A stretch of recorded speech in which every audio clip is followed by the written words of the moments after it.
Bapak, Ibu, dan saudara-saudariku yang terkasih dalam Tuhan kita Yesus Kristus, salam sejahtera untuk kita semua. Berkat Allah yang Maha Kuasa senantiasa menyertai kita.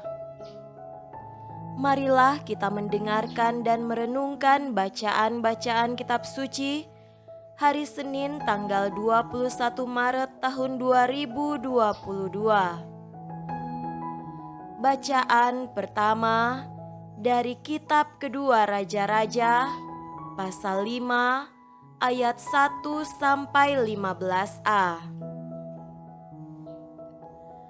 Naaman, panglima Raja Aram, adalah seorang terpandang di hadapan tuannya dan sangat disayangi, sebab oleh dia Tuhan telah memberikan kemenangan kepada orang Aram. Tetapi orang itu, seorang pahlawan tentara, sakit kusta.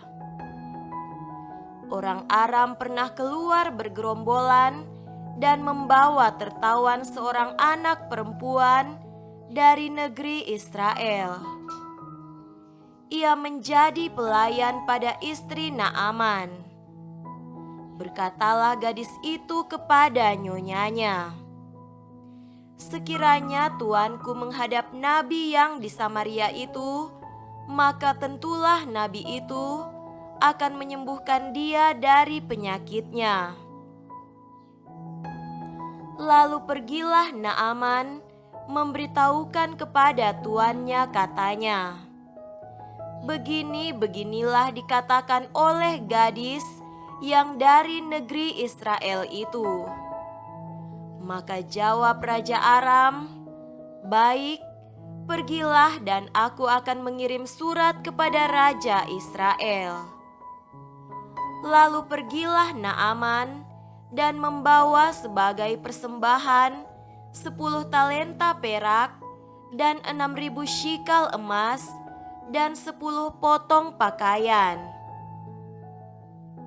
Ia menyampaikan surat itu kepada Raja Israel yang berbunyi, "Sesampainya surat ini kepadamu, maklumlah kiranya bahwa aku menyuruh kepadamu Naaman, pegawaiku, supaya engkau menyembuhkan dia dari penyakit kustanya."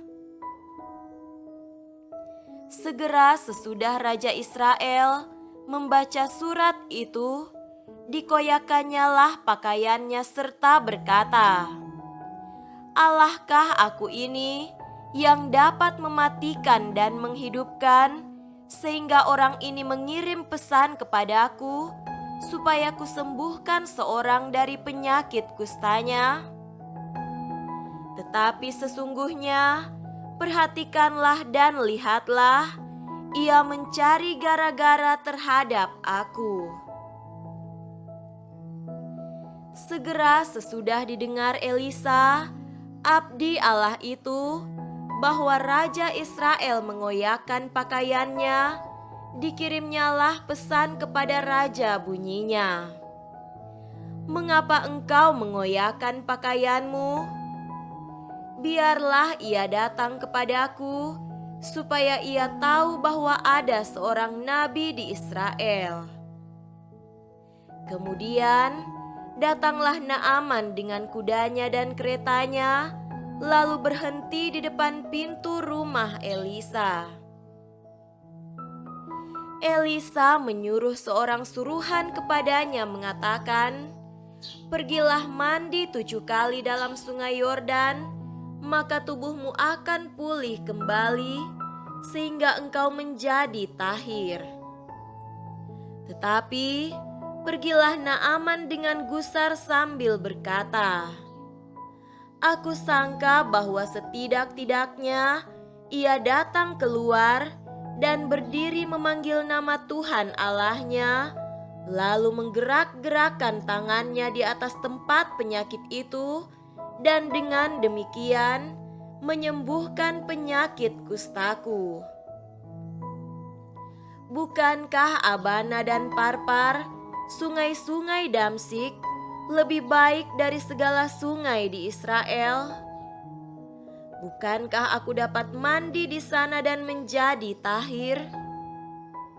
Kemudian berpalinglah ia dan pergi dengan panas hati. Tetapi pegawai-pegawainya datang, mendekat serta berkata kepadanya, "Bapak, seandainya nabi itu menyuruh perkara yang sukar kepadamu, bukankah Bapak akan melakukannya? Apalagi sekarang ia hanya berkata kepadamu, 'Mandilah dan engkau akan menjadi tahir.'"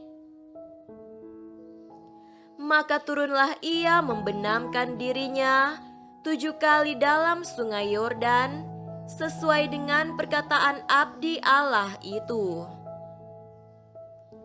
Lalu pulihlah tubuhnya kembali seperti tubuh seorang anak, dan ia menjadi tahir. Kemudian kembalilah ia dengan seluruh pasukannya kepada abdi Allah itu. Demikianlah sabda Tuhan. Syukur kepada Allah. Semoga Tuhan beserta kita sekarang dan selama-lamanya. Inilah Injil suci menurut Lukas. Dimuliakanlah Tuhan. Injil Lukas pasal 4 ayat 24 sampai 30. Dan katanya lagi, "Aku berkata kepadamu, sesungguhnya tidak ada nabi yang dihargai di tempat asalnya. Dan aku berkata kepadamu, dan kataku ini benar, pada zaman Elia terdapat banyak perempuan janda di Israel ketika langit tertutup selama 3 tahun dan 6 bulan, dan ketika bahaya kelaparan yang hebat menimpa seluruh negeri. Tetapi Elia diutus bukan kepada salah seorang dari mereka, melainkan kepada seorang perempuan janda di Sarfat di tanah Sidon. Dan pada zaman Nabi Elisa, banyak orang kusta di Israel, dan tidak ada seorang pun dari mereka yang ditahirkan, selain daripada Naaman, orang Syria itu. Mendengar itu, sangat marahlah semua orang yang di rumah ibadat itu. Mereka bangun, lalu menghalau Yesus keluar kota dan membawa dia ke tebing gunung, tempat kota itu terletak, untuk melemparkan dia dari tebing itu. Tetapi ia berjalan lewat dari tengah-tengah mereka, lalu pergi. Demikianlah sabda Tuhan. Terpujilah Kristus.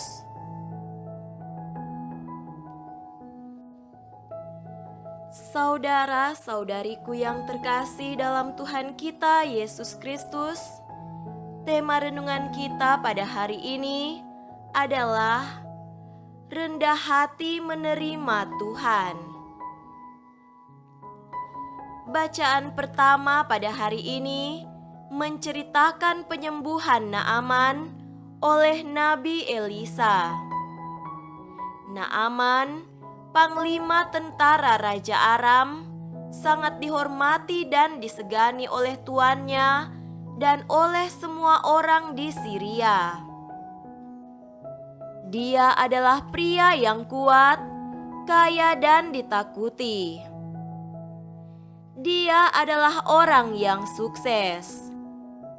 Tapi ketika sakit, ia hampir melewatkan obatnya karena kesombongannya. Butuh campur tangan dari hamba-hambanya untuk memasukkan berkat Tuhan. Kesombongan adalah angin buruk yang tidak membawa kebaikan bagi kita.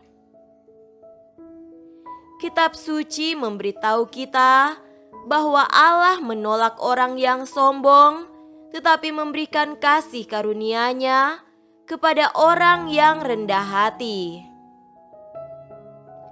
Setelah kesembuhannya, Naaman mengakui Tuhan dengan mengatakan, "Sekarang aku tahu bahwa tidak ada Tuhan di seluruh bumi selain di Israel."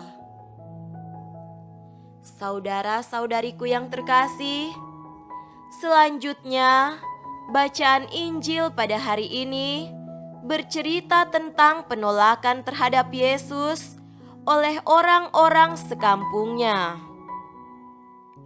Awalnya Yesus dipuji dan disanjung, tetapi kemudian mereka menolak, bahkan mencoba membunuhnya karena iri hati dan kebencian.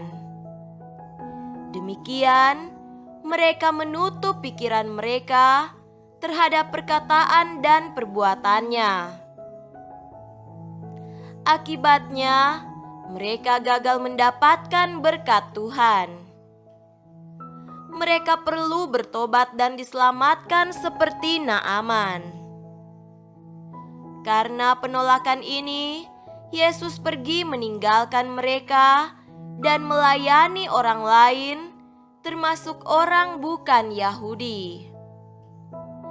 Sama seperti Elia dan Elisa melayani orang asing yang memiliki iman, orang-orang pilihan Israel dapat diabaikan dari janji-janji Allah jika mereka gagal untuk mengenali dan menghargai Yesus Kristus sebagai Mesias.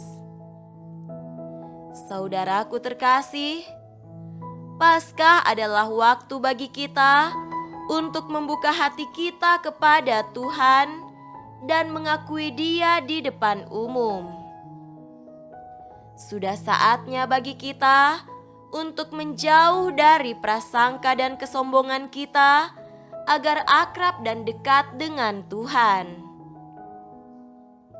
Rasa haus kita akan Tuhan harus dipenuhi dengan rendah hati, mendengarkan dan menerima Tuhan, termasuk saudara-saudari kita yang diutusnya untuk mewartakan Injil. Semoga demikian. Amin.